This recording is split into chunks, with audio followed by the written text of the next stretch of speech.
Assalamualaikum warahmatullahi wabarakatuh. Nama saya Siti Nursahiman Muhammad Saimi dari Kumpulan 4. Jadi dalam video ini kami akan menyambung pembintangan bab 3 iaitu limpahan kemakmuran merentasi etnik. Dasar ekonomi baru. Dasar ekonomi baru diwujudkan di bawah rangka rancangan jangka panjang pertama iaitu RRJP1 pada tahun 1970 sebagai reaksi kepada tragedi 13 Mei tahun 1969. Ianya berperanan untuk memulihkan ekonomi Bumiputera. Matlamat dasar ekonomi baru disifatkan sebagai serampang dua mata, iaitu untuk membasmi kemiskinan tanpa mengira kaum dan menyusun semula masyarakat untuk menghapuskan pengenalan kaum mengikut fungsi ekonomi. Objektif dan sasaran lain-lain di EB ialah memajukan negara, strategi pembentukan perpaduan nasional, aspek pengagihan pemilikan equity korporat yang lebih seksama untuk semua etnik dan mewujudkan sebuah masyarakat perdagangan serta perindustrian. Bagi mencapai matlamat untuk membasmi kemiskinan tanpa mengira kaum, pelbagai usaha dan strategi telah dilakukan dan dilaksanakan oleh kerajaan. Antaranya, mewujudkan peluang pekerjaan tanpa mengira kaum, memodernkan kehidupan rakyat yang berpendapatan rendah di luar bandar, menggalakkan penyertaan dalam bidang perniagaan dan perindustrian seperti menyediakan bantuan modal, teknologi pemasaran dan latihan perdagangan. Seterusnya, memajukan golongan miskin dalam meningkatkan pendapatan, memperbaiki taraf kualiti hidup, iaitu dengan menyediakan perkhidmatan sosial seperti perumahan dan kesihatan. Seterusnya, strategi yang lain yang telah dilakukan ialah menyediakan kemudahan awam di luar bandar seperti bekalan elektrik, bekalan air dan jalan raya. Manakala untuk program bantuan pendidikan pula, pihak kerajaan telah menyediakan buku teks percuma, makanan tambahan dan beasiswa untuk kemudahan pendidikan. Seterusnya, penyusunan semula masyarakat etnik. Ianya bertujuan mewujudkan penyertaan seimbang semua etnik. Kedua, mengurangkan ketidakseimbangan struktur guna tenaga dan mengurangkan kedudukan pemilikan asing dalam negara. Antara strategi yang telah dilaksanakan ialah pembentukan masyarakat perdagangan dan perindustrian Bumiputera iaitu MPBB dalam semua lapangan dan peringkat kegiatan ekonomi supaya kaum Bumiputera dapat menjadi rakan seperjuangan kepada kaum bukan Bumiputera dalam kegiatan-kegiatan ekonomi moden. Seterusnya, menambah hak milik rakyat dalam pemilikan modal produktif negara termasuklah pemilikan saham dalam sektor syarikat supaya kaum Bumiputera memiliki sekurang-kurangnya 30% saham dalam sektor syarikat, 40% oleh kaum bukan Bumiputera. Seterusnya, baki iaitu 30% untuk rakyat asing. Akhir sekali, menyusun semula corak guna tenaga mengikut sektor dan jenis pekerjaan secara berperingkat melalui pertumbuhan ekonomi supaya dapat mencerminkan susunan kaum menjelang tahun 1990. Seterusnya, rancangan Malaysia kedua. Ianya juga merupakan salah satu usaha dan strategi yang dilakukan oleh kerajaan untuk mencapai matlamat di EB. Rancangan Malaysia kedua turut memberi panduan yang jelas terhadap agenda memartabatkan peningkatan dan penyertaan etnik Melayu dalam arena perniagaan serta perindustrian.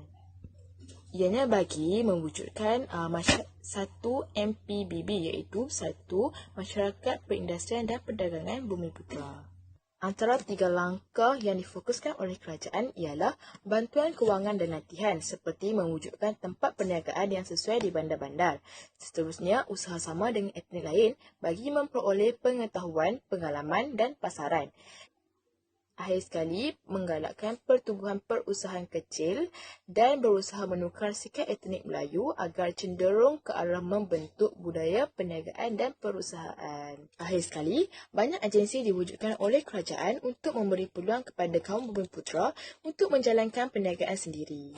Pembentang seterusnya akan menerangkan sedikit tentang agensi-agensi tersebut. Assalamualaikum warahmatullahi taala wabarakatuh. Nama saya Nur Emilia Wahidah binti Radwan. Hari ini saya akan menyambungkan tentang pembentangan yang bertajuk Dasar Ekonomi Baru. Institusi ekonomi yang tertubuh untuk mencapai objektif dan juga sasaran Terdapat beberapa agensi yang telah ditubuhkan untuk membantu golongan Bumiputera. Antaranya adalah yang pertama, Felda. Tujuan Felda ditubuhkan adalah untuk membasmi kemiskinan melalui penanaman tanaman minyak sawit dan juga kelapa. Seterusnya adalah MARA. Tujuan MARA ditubuhkan adalah untuk membangunkan usahawan dalam industri berpotensi secara berpakej. Seterusnya adalah FAMA. Tujuan FAMA ditubuhkan adalah untuk menjamin pasaran dan juga meningkatkan pendapatan pengeluar. Yang terakhir adalah MARDI. Tujuan MARDI dibangunkan adalah untuk pembangunan teknologi, untuk kemajuan industri makanan, pertanian dan industri asas tani tempatan. Okey, seterusnya B. Bagi melaksanakan dan juga mempercepatkan proses luar bandar, agensi seperti bawah telah ditubuhkan. Yang pertama, RISDA, Pihak Berkuasa Kemajuan Pekebun Kecil Perusahaan Getah. Yang kedua, Maju Ikan, Anak Syarikat Lembaga Kemajuan Ikan Malaysia. Yang ketiga, Maju Ternak. Ketiga-tiga agensi ini telah ditubuhkan untuk meningkatkan pendapatan dan juga produktiviti golongan Bumiputera. Yang ke-C adalah UDA. UDA ini adalah Perbadanan Pembangunan Bandar. Tujuan UDA telah ditubuhkan untuk melaksanakan projek industri dan juga komersial bagi menggalakkan dan juga membolehkan penyertaan Bumiputera dalam sektor ekonomi moden. Tujuan lain UDA ini telah ditubuhkan adalah sebagai kemudahan seperti kredit, khidmat nasihat dan juga infrastruktur telah disediakan melalui agensi seperti MARA, MIDF iaitu Malaysian Industrial Development Finance dan juga Bank Bumiputera. Yang ketiga adalah BERNAS. BERNAS bermaksud Parti Beras Nasional Berhad. Tujuan BERNAS ditubuhkan adalah bertujuan untuk meningkatkan lagi penyertaan dan juga pemilikan Bumiputera dalam ekonomi serta untuk menguasai dan juga membangunkan syarikat sebagai amanah bagi pihak Bumiputera. Yang terakhir adalah Industrial Coordination Act, ICA. ICA telah ditubuhkan pada tahun 1975. Tujuan ICA ditubuhkan adalah untuk mewujudkan penstrukturan ekuiti dan juga pemilikan berdasarkan formula pembahagian nisbah iaitu 30, nisbah 30, nisbah 40. 30% mewakili Bumiputera, 30% lagi mewakili bangsa asing dan juga 40% mewakili etnik Cina. Tujuan lain ICA ditubuhkan adalah bagi memastikan matlamat penyusunan masyarakat tercapai terutama dalam pemilikan ekuiti corporate. Seterusnya, ICA juga dapat meningkatkan aktiviti-aktiviti perniagaan dalam kalangan Bumiputera. ICA telah diletakkan di bawah Kementerian Perdagangan dan juga Industri. Slide yang seterusnya adalah kejayaan ekonomi Malaysia. Malaysia telah menempa kejayaan yang boleh dibanggakan setelah Bank Dunia telah mengiktiraf ekonomi Malaysia sebagai salah satu negara yang tergolong dalam keajaiban ekonomi Asia Tenggara, World Bank 1993.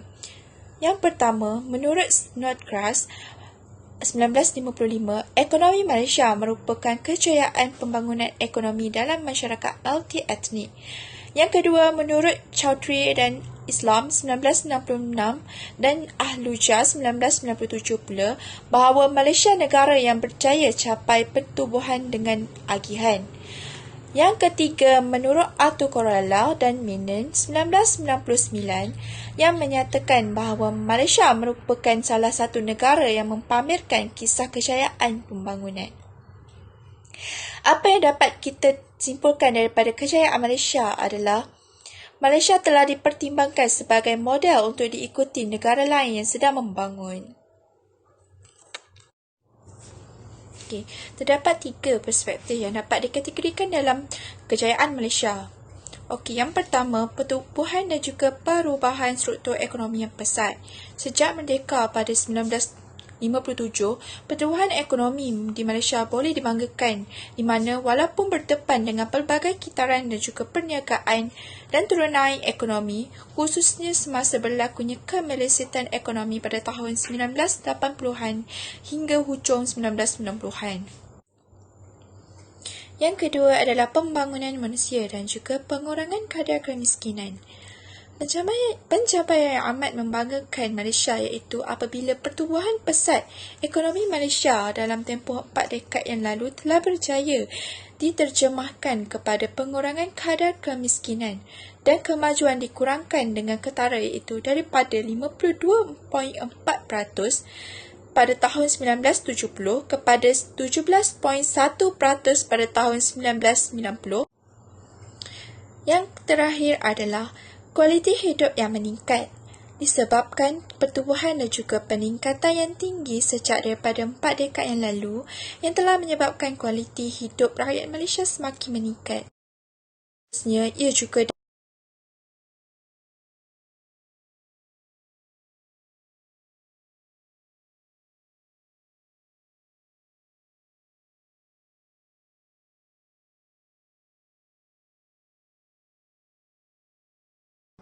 Assalamualaikum warahmatullahi wabarakatuh. Nama saya Nurul Hasin Syafira binti Hairul dan saya akan meneruskan pembincangan dengan isu dan cabaran.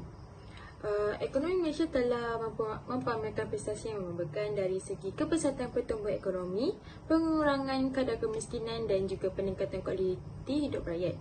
DEP yang dilaksanakan juga telah berjaya melahirkan golongan profesional, meningkatkan kelas menengah Bumiputera serta melahirkan golongan usahawan Bumiputera. Namun, kejayaan tersebut juga diiringi dengan kelemahan yang menjadi isu dan cabaran dalam menguruskan ekonomi negara. Baiklah, isu dan cabaran kita mempunyai dua, iaitu ketidaksamaan pendapatan yang semakin melebar dan juga pertumbuhan atau agihan. Baiklah, yang pertama, ketaksamarataan kependapatan yang semakin melebar. Dalam tempoh pelaksanaan DEB, ketaksamarataan pendapatan dalam masyarakat seperti tunjukkan di jadual iaitu nilai koefisien Gini pada awalnya semakin melebar sehingga tahun 1976. Dan ia juga menjadi semakin baik sehingga tahun 1990.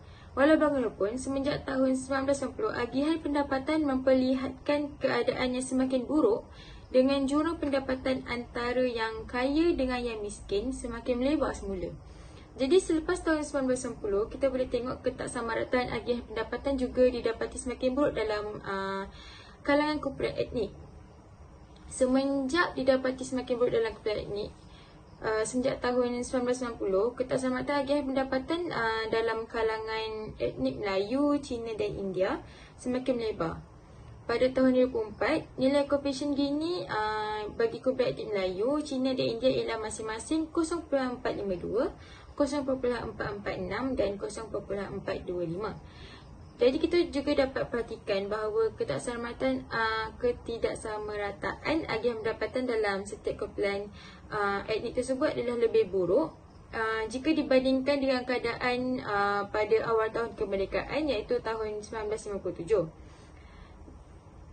Selain itu, jadual juga menunjukkan bahawa etnik Melayu telah berubah daripada kumpulan etnik yang sama rata pada tahun 1907 kepada kumpulan etnik yang paling tidak sama rata pada tahun 2004.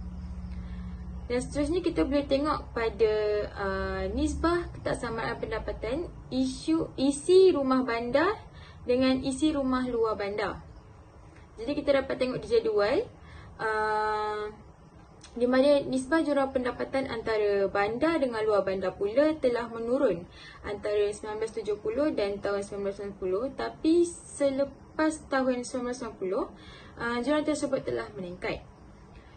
Dan jadual juga menunjukkan pada tahun 1970 nisbah jurang pendapatan antara bandar dengan luar bandar ialah 2.14.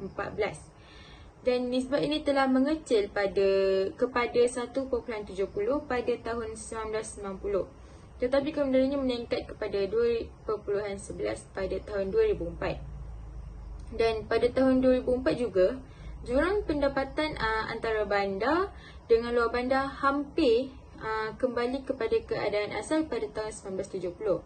Jadi ini dapat menggambarkan selepas tahun 1990, walaupun pendapatan isi rumah bandar, rumah di bandar dan di luar bandar telah meningkat, kadar peningkatan pendapatan tersebut adalah lebih tinggi di bandar berbanding dengan di luar bandar.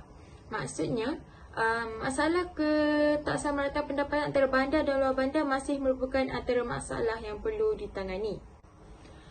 Isu yang seterusnya ialah pertumbuhan atau agihan. Yang pertama, rekod kecemerlangan ekonomi Malaysia dari segi pertumbuhan dengan agihan tidak diiringi oleh agihan pendapatan yang lebih sama rata dalam masyarakat. Malah, ketaksamarataan pendapatan kekal tinggi walaupun tidak semakin melebar. Dan keadaan ini memberi gambaran bahawa pengalaman Malaysia seolah-olah dalam pertumbuhan tanpa agihan. Seterusnya ialah dimensi agihan yang dahulunya diabaikan kini muncul dan menjadi cabaran penting dalam menguruskan ekonomi negara. Ketaksamaan antara etnik, antara wilayah atau negeri dan antara bandar dengan luar bandar menjadi dimensi agihan yang menuntut perhatian. Dan seterusnya ialah kemiskinan di luar bandar dan juga bagi kelompok orang asli dan kelompok minoriti tertentu di Sabah dan Sarawak secara relatifnya semakin tinggi. Dan keadaan ini memberi cabaran baharu dalam menguruskan ekonomi negara. Cabaran ini lebih rumit dalam keadaan ekonomi Malaysia yang semakin meningkat keterbukaannya kepada ekonomi global. Seterusnya ialah dasar penswastaan. Apa itu dasar penswastaan? Dasar penswastaan ini diperkenalkan pada tahun 1983 dan melibatkan pemilihan perkhidmatan atau perusahaan milik awam kepada sektor swasta. Antara tujuan dasar penswastaan adalah untuk 1. Mengurangkan beban kewangan dan pentadbiran kerajaan. 2. Meningkatkan persaingan, memperbaiki kecekapan dan menambah produktiviti.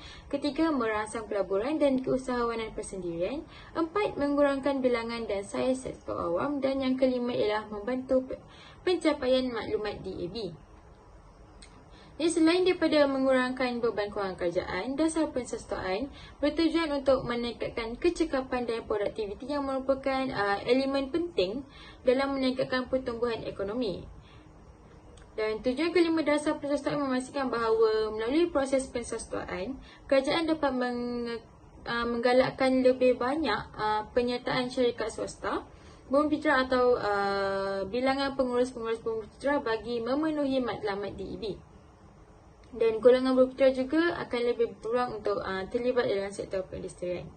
Dan ini bermakna walaupun program penswastaan dilihat sebagai usaha untuk meningkatkan pertumbuhan ekonomi melalui pengembangan peranan pasaran dalam ekonomi negara, namun matlamat penyusunan semula masyarakat kelihatan tidak diabaikan. Jadi kesimpulannya ialah ekonomi Malaysia perlu diuruskan dengan baik dan berkesan.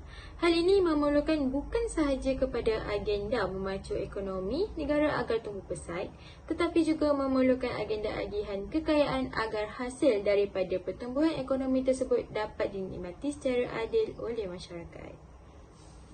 Itu sahaja daripada kami. Sekian, terima kasih.